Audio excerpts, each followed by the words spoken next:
You're listening to Toronto's only pure metal show, The Red Switch.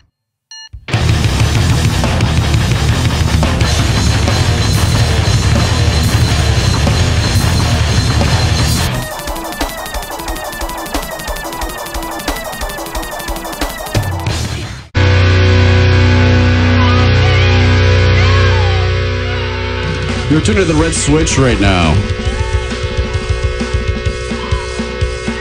This is, Fuck the Facts. I want to remind everyone that's listening right now, there's going to be some strong language today. 105.5. Get it all out of your system, Ash. And if we get in trouble, you're going to take full responsibility with that. Like I said before, we have got a very special guest today here. Topon, I guess the brains, the mastermind of Fuck the Facts, is here with us today.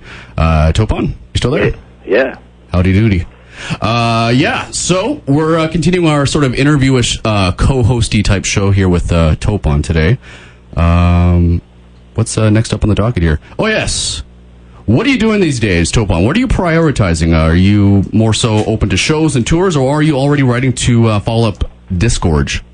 I guess we're working probably more on writing. We've been writing a lot. Like we actually together. Like, you know, me and our drummer Vil and our new bass player, we're already jamming kind of 11 new songs at practices, and we got, like, you know, tons of other shit just sitting on our computers and, you know, different riffs and shit here and there. So we're basically writing like crazy. Like, we have, like, enough material for a new album if we wanted, but I think we're kind of just, you know, writing a lot now, and kind of we're going to maybe pick and choose more what's going to end up on the next album.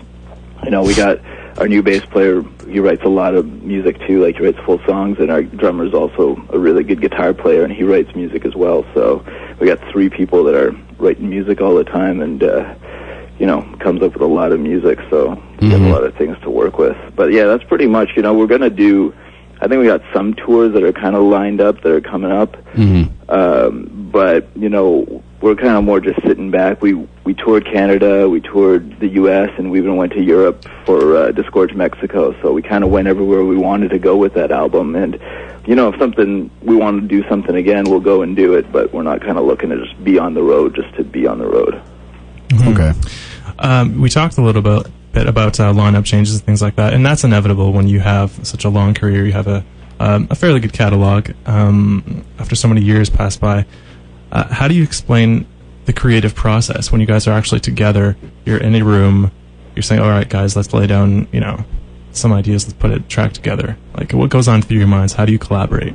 Yeah, you know, it's really tricky. Like, sometimes, well, for one, you know, first, you know, me and Vil, we live in Gatineau. We practice, like, in the Ottawa area. Our new bass player actually lives in Cambridge, so he doesn't really come down and jam as often, you know, as, say, me and Vil will jam. So a lot of the writing in that way is just, you know, me and our drummer. And, you know, sometimes we'll get down together, we'll just be goofing around, and something comes up, and it's, like, awesome, and, you know, 30 minutes later we have, like, you know, a good skeleton of a song, and, you know, other times it's, you know, it's just not coming out. So, you know, we'll do that at practice, where we'll just kind of, like, jam out ideas and shit. You know, maybe I came up with a riff, or he came up with a riff, and we'll kind of play with it and see what happens.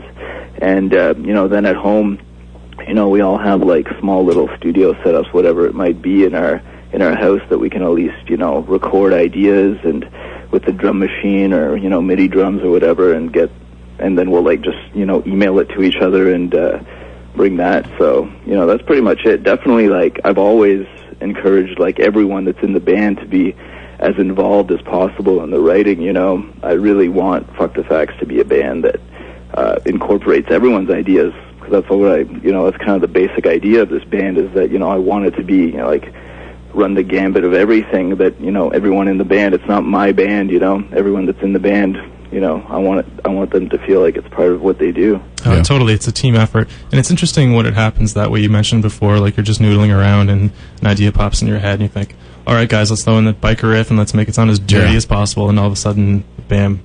Well, if you ever have trouble getting the lyric out, or you got a riff that you're just stuck on, it just won't seem to come. What you need to do is you need to purchase some musical X-Lax. And what it does is allow it to flow nice and smoothly. It promotes musical regularity. Precisely. Yeah. I think if anything, the worst thing, like now I'm trying to like record like all the time. Like I could be sitting at home or at the jam space and some cool riff will come out and I'll be like, fuck, that's awesome. And then, we'll jam something else or I'll go fucking eat lunch and I'll come back and I can't remember it for the life of me. Write a song about a sandwich or something. Get some inspiration from lunch. Yeah, that would probably be pretty horrible. Maybe on the new album.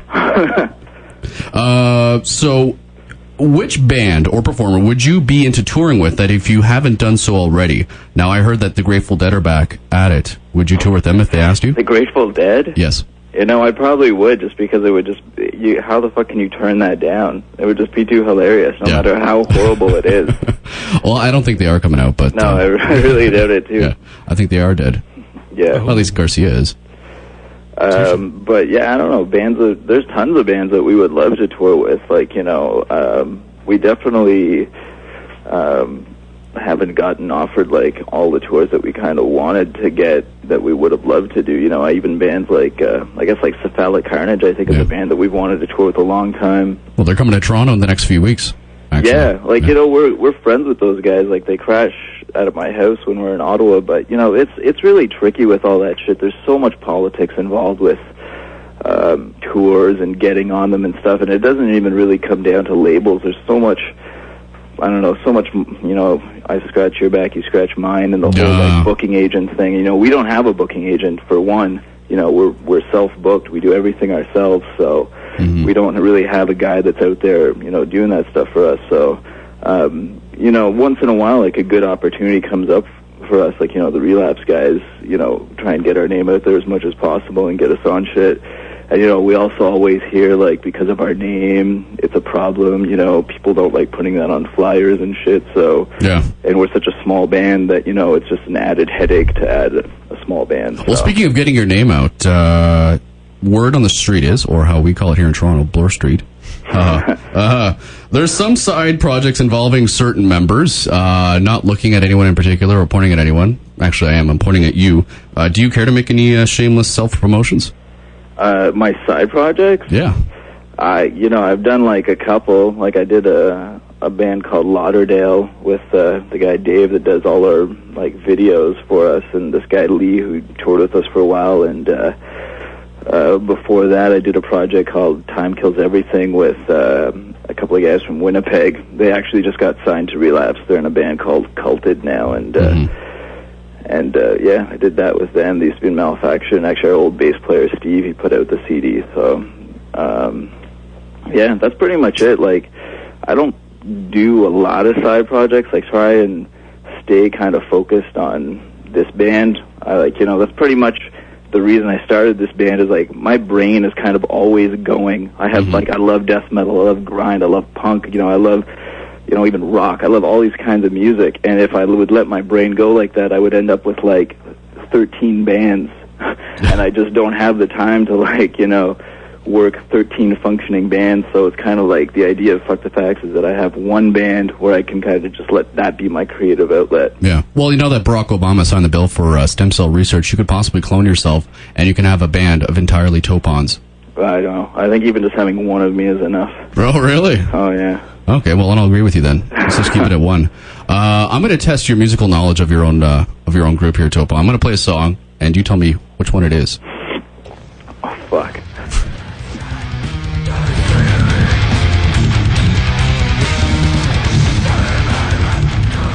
Sound familiar? Yeah, that's No Place for Failure. Very good. What do we got for him, Matt? We've got an additional 30 minutes of talking with Topon Das from Fuck the Facts. I was actually almost going to say the working title. Working title for that song is Morbid Angle. Morbid Angle? Yeah, because the first couple of riffs are really like Morbid Angel inspired. Well, that's an insider information only heard here on the Red Switch, nowhere else. We just got the working title for one of the Fuck the Facts songs. Oh, yeah. We got tons of those. Well, Topon, stick around. We're going to play some more music. Again, I got to remind anybody that just tuned in right now, there's going to be some strong language here, people. It's for adult audiences. You can listen to the music, but just don't listen to the strong words. Anyway, we've got some more Topon coming up. If you want to request your favorite Fuck the Facts song, or you have a question for Topon, the number here is 416-736-5656. Again, the